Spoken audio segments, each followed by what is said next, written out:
Hello friends, welcome to navigator. मैं हूं शिवांश। आज हम लोग शुरू करेंगे क्लास 12 का चैप्टर वेक्टर। क्लास 12 का चैप्टर वेक्टर। मैं कोशिश करूंगा कि शॉर्ट में मतलब जितने भी इसमें टॉपिक्स हैं, कंसेप्ट्स हैं, उनको बता दूं कि ये ऐसे होता है, इसको ऐसे लगाते हैं, है ना, ये सारी बातें। तो शुरुआत से शुरू करते हैं। वेक्टर होता क्या है? वही इतना तो सबको आता है, फिजिकल क्वांटिटी हैविंग क्या चीज होती है? एक होती है इसमें मैग्नीट्यूड, दूसरा डायरेक्शन, है ना। फिजिक्स में भी बहुत पढ़ाते हैं इसको। मैग्नीट्यूड भी होना चाहिए, डायरेक्शन भी होना चाहिए। केवल मैग्नीट्यूड नहीं होना चाहिए, मैग्नीट्यूड प्लस डायरेक्शन होना चाहिए। तो उसके बाद में टाइप ऑफ वेक्टर्स, मतलब ये छोटे छोटे सवाल यहाँ से एक आध नंबर के एमसीक्यू टाइप के बन सकते हैं, उसके लिए हम कर रहे हैं। बाकी मेन सवाल तो बाद में शुरू होते हैं, जब हम थोड़ा सा पढ़ेंगे कि यूनिट वेक्टर इंपॉर्टेंट हो गया, कॉलिनियर वेक्टर हो गया, वहाँ से सवाल ज़्यादा बनेंगे। फिर वेक्टर प्रोडक्ट, वहाँ से सवाल ज़्यादा बनते हैं ना, डायरेक्शन कोसाइन वगैरह। तो टाइप ऑफ वेक्टर फिर भी पता होना चाहिए, एक आध मार्क्स का सवाल आ जाएगा एमसीक्यू टाइप का। तो एक पहला इसमें बोल सकते हो आप क्या, यूनिट वेक्टर। बार बार इसको हम यूज़ करेंगे, तो इसके बारे में मैं बाद में और डीप में स्टडी करेंगे। फिलहाल के लिए सिर्फ डेफिनेशन। यूनिट वेक्टर क्या होता है? A vector having one unit magnitude, मतलब मैग्नीट्यूड उसका 1 होना चाहिए, है ना। अच्छा, इसकी रिप्रेजेंटेशन तो बताई नहीं। वेक्टर को ऐसे रिप्रेजेंट करते हैं ना, एक स्मॉल लेटर होगा जैसे ABCDE कन्वेंशन, उसके ऊपर एक एरो बना दिया, तो ऐसे रिप्रेजेंट करते हैं किसको? वेक्टर को। उदाहरण के लिए लेट्स से ये वेक्टर है ए वेक्टर है ना, तो यहाँ से लेके यहाँ तक तो इसका क्या हो गया? मैग्नीट्यूड। और ये इसका क्या हो गया? डायरेक्शन। वापस सुनो, यहाँ से यहाँ तक की जो लेंथ है उसको मैं बोलूँगा इस वेक्टर का मैग्नीट्यूड, और इस डायरेक्शन को मैं बोलूँगा इसका क्या है? डायरेक्शन। सही है। तो यूनिट वेक्टर क्या है? A vector having unit magnitude. और रिप्रेजेंटेशन इसकी कैसी होती है? A cap, B cap, etcetera, है ना। वेक्टर है, जैसे वहाँ पे तो एरो लगाते हैं, अगर किसी जनरल वेक्टर की बात करें ऊपर एरो लगाते हैं, पर अगर यूनिट वेक्टर बन जाता है वो, तो उसको ऊपर एक कैप लगा देते हैं, है ना, ऐसे इंडिकेट करते हैं, और कुछ नहीं है। दूसरी बात, यूनिट वेक्टर, उसके बाद में एक होता है null vector. Null vector vector कौन सा होता है? A vector having zero magnitude.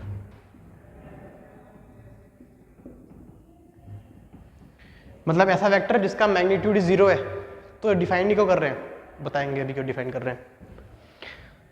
Null vector, a vector having zero magnitude. Representation कैसी होती है इसकी? 0, उसके ऊपर एक वेक्टर का साइन। बोलोगे 0 अब वेक्टर है? बात समझो, जैसे आपको बताया भी होगा कि लेट्स से जो सेब हैं और जो सेब हैं, सेब जैसे मतलब किलोग्राम और मीटर को तुम आपस में जोड़ सकते हो क्या? नहीं। किलोग्राम के साथ ही जुड़ेगा, और मीटर के साथ ही जुड़ेगा, है ना। मतलब वेट को वेट के साथ ही जोड़ घटा सकते हैं, लेंथ को लेंथ के साथ ही जोड़ घटा सकते हैं। इसी प्रकार से वेक्टर को वेक्टर के साथ ही जोड़ घटा सकते हैं। तो लेट से दो वेक्टर थे कुछ ऐसे, इधर एक वेक्टर था ए वेक्टर, और इसके जस्ट अपोजिट में एक वेक्टर था माइनस ए वेक्टर। जैसे फोर्स तुमने देखा होगा ना, वो खेला होगा टग ऑफ वॉर गेम, एक इधर रस्सी खींचता है, इधर खींचता है। अगर दोनों बराबर रूप से बराबर फोर्स के साथ रस्सी खींचे, तो रस्सी पे लगने वाली नेट फोर्स कितनी होती है? 0 होती है ना। तो एक ए वेक्टर इधर लगा, एक माइनस ए वेक्टर इधर लगा, तो नेट कितना हो जाएगा इस पे? 0। अब उसको 0 लिखने का 0 वेक्टर लिखेंगे, क्योंकि ये वेक्टर ही है।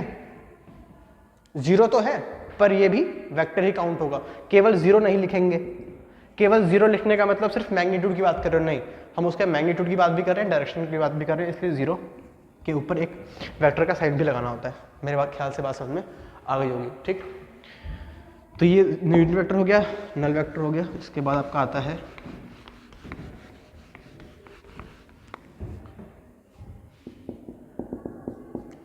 को इनिशियल वेक्टर।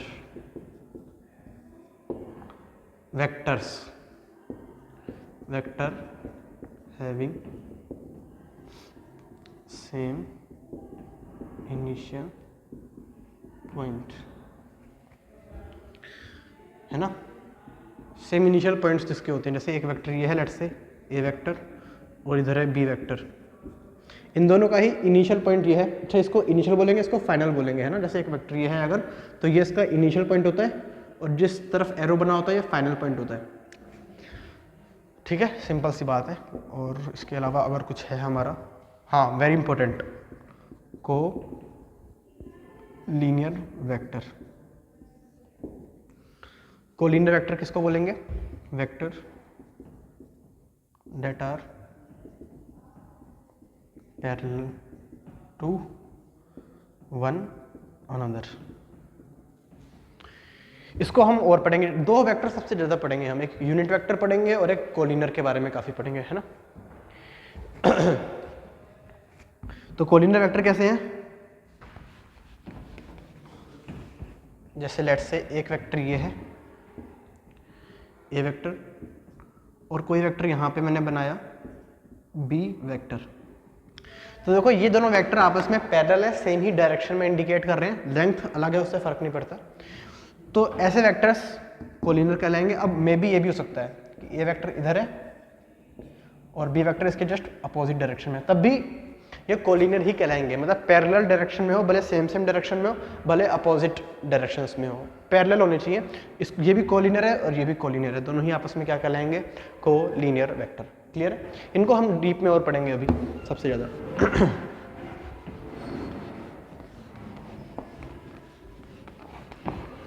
तो next point is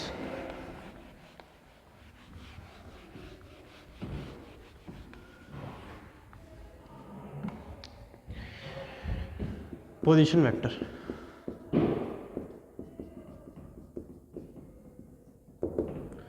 position vector मतलब let a point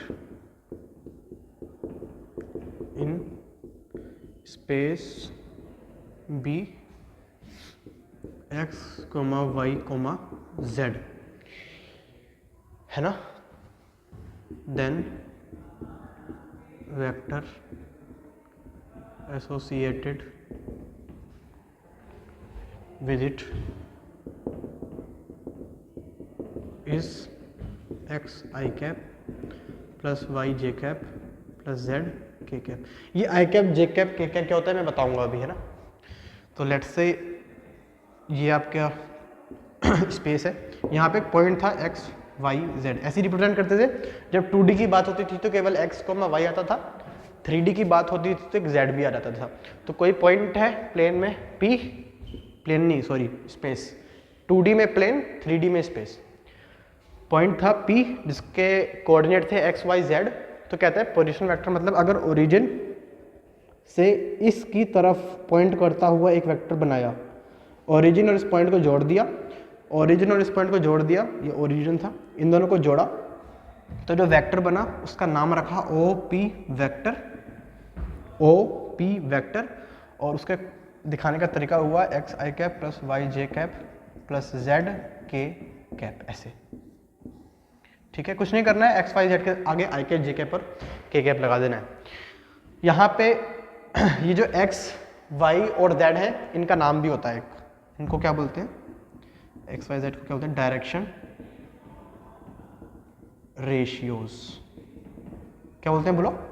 x Y Z को बोलते हैं डायरेक्शन रेशियोज।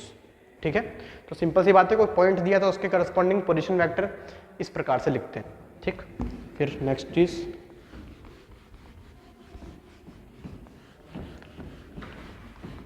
मैं डेफिनेशन सारे क्लियर कर रहा हूं, है ना पहले, फिर उसके बाद आएगा वेक्टर ज्वाइनिंग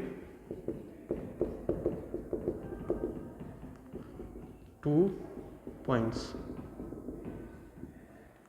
जैसे स्पेस में एक पॉइंट है ए जिसका कोऑर्डिनेट है x1 coma y1 coma z1 और एक पॉइंट है b जिसका कोऑर्डिनेट है x2 coma y2 coma z2। तो कहता है इन दोनों को मिला दिया, a को b से मिला दिया, इसके कोऑर्डिनेट थे x1 y1 z1, इसके थे x2 y2 z2। तो वो कहते हैं ए बी वेक्टर निकालने का तरीका है, हालांकि ट्रायंगल लॉ से करते हैं इसको, प्रॉपरली अगर करना है तो ट्रायंगल लॉ बताना पड़ेगा, लेकिन इतना थोड़ी करेंगे एग्जाम में, तो याद सिंपली रखते हैं हम लोग कि अगर क्या निकालना है, ए बी वेक्टर निकालना है ना, जैसे वहां पे ओ और पी को ज्वाइन किया था तो ओ पी वेक्टर आया था, यहाँ पे ए और बी को ज्वाइन किया तो ए बी वेक्टर आया। तो ए बी वेक्टर क्या होता है, बाद वाले में से पहले वाले के डायरेक्शन रेशियोज को घटा दो। बाद वाला कौन है, बी, पहले वाला कौन है, ए, तो बाद वाले में से पहले वाले को, यानी x2 में से x1 को घटाओ, आई कैप लगाओ, प्लस y2 में से y1 को घटाओ, प्लस z2 में से z1 को घटाओ। तो ये डिफाइन हो गया अपना ए बी वेक्टर, ठीक है। तो कभी भी दो पॉइंट को ज्वाइन करने वाला वेक्टर निकालना है, बाद वाले में से पहले वाले को क्या कर देंगे, सब्ट्रैक्ट कर देंगे। क्लियर है। उसके बाद नेक्स्ट अपना आ जाता है जो मुझे थोड़ा पीछे बताना चाहिए था, मैग्नीट्यूड ऑफ वेक्टर क्या होता है। जैसे अभी एक ओपी वेक्टर डिफाइन किया था ना मैंने, OP vector x i cap plus y j cap plus z k cap, ऐसा था कुछ ओपी। तो इसकी लेंथ को ही मैग्नीट्यूड बोलते हैं। दिखाने का तरीका क्या है, इस ओपी पे दोनों साइड दो पैरेलल लाइंस ड्रॉ करी, इसको पढ़ेंगे कैसे, मैग्नीट्यूड ऑफ वेक्टर ओपी, और हमेशा पॉजिटिव होगा, लेंथ है ना, तो लेंथ तो हमेशा पॉजिटिव होती है। तो ओपी वेक्टर का मैग्नीट्यूड होता है रूट, चेक करो जब हम पिछली क्लास में थे 11th क्लास में, वहाँ पर डिस्टेंस फॉर्मूला पढ़ते थे ना, 2 पॉइंट्स के बीच का डिस्टेंस फॉर्मूला कैसे निकालते हैं, वही तो होगा। यहाँ पे कोऑर्डिनेट होगा, यहाँ पे कोऑर्डिनेट होगा, उनके बीच से 0, इसका कोऑर्डिनेट होगा 0 0 0, इसका होगा x y z। तो जो डिस्टेंस फॉर्मूला लगाते थे उसी प्रकार से यहाँ पे मैग्नीट्यूड निकलेगा। तो x2 माइनस x1 होता था ना, यानी कि x minus 0 simply x square हो जाएगा, प्लस y माइनस 0 तो y square, plus z minus 0 तो z स्क्वायर। तो x square plus y square plus z square होगा इसका मैग्नीट्यूड। और एक ए बी वेक्टर जो हमने डिफाइन किया था वो आया था x2 minus x1 i cap plus y2 minus y1 j cap plus z2 minus z1 k cap आया था ना। इसका मैग्नीट्यूड क्या होगा, दिखाएंगे ऐसे होगा क्या, ये भी बिल्कुल ऐसा, ये एक ए पॉइंट है, ये बी पॉइंट है, यहाँ पे x1 y1 z1, यहाँ पे x2 y2 z2। Distance formula लगाते थे ना, x2 माइनस x1 का square plus y2 minus y1 का square plus z2 minus z1 का स्क्वायर, तो इसको ही बोलते हैं मैग्नीट्यूड। क्लियर है भाई, ये हो गया मैग्नीट्यूड। तो मैं फटाफट 1 मिनट में आपको समराइज करा दूं मैंने अभी तक क्या क्या बता दिया। सबसे पहले मैंने बताया वेक्टर क्या होता है, उसके बाद मैंने बताया type of vector. Type of vector में मैंने बताया यूनिट वेक्टर क्या होता है, जीरो वेक्टर क्या होता है, जीरो वेक्टर या नल वेक्टर एक ही बात है। तो मैं सबसे पहले बताया यूनिट वेक्टर क्या होता है, नल वेक्टर क्या होता है, को इनिशियल वेक्टर क्या होते हैं, को लीनियर वेक्टर क्या होते हैं। उसके बाद में मैंने आपको बताया पोजीशन वेक्टर की, कोई पॉइंट दिया उसके करस्पॉन्डिंग पोजीशन वेक्टर लिखने का तरीका, x i cap Y j cap Z k cap. उसके बाद बताया दो पॉइंट्स को ज्वाइन करने वाला वेक्टर कैसा होता है, वो होता है x2 minus x1 y2 minus y1 और z2 minus z2 minus z1 आई कैप जे कैप के कैप के साथ। फिर मैग्नीट्यूड ऑफ वेक्टर बताया, डिस्टेंस फॉर्मूला टाइप से सोचते हैं। क्लियर। अब आगे बढ़ते हैं, अब यूनिट वेक्टर के बारे में थोड़ा जानते हैं। यूनिट वेक्टर मैंने कहा था दो वेक्टर में वापस पढ़ाऊंगा ठीक से, एक यूनिट वेक्टर और एक कोलिनियर वेक्टर। तो पहले यूनिट वेक्टर क्या होता है अब इसको थोड़ा सा आराम से समझते हैं। यूनिट वेक्टर का मतलब है ऐसा वेक्टर जिसका मैग्नीट्यूड 1 है ना।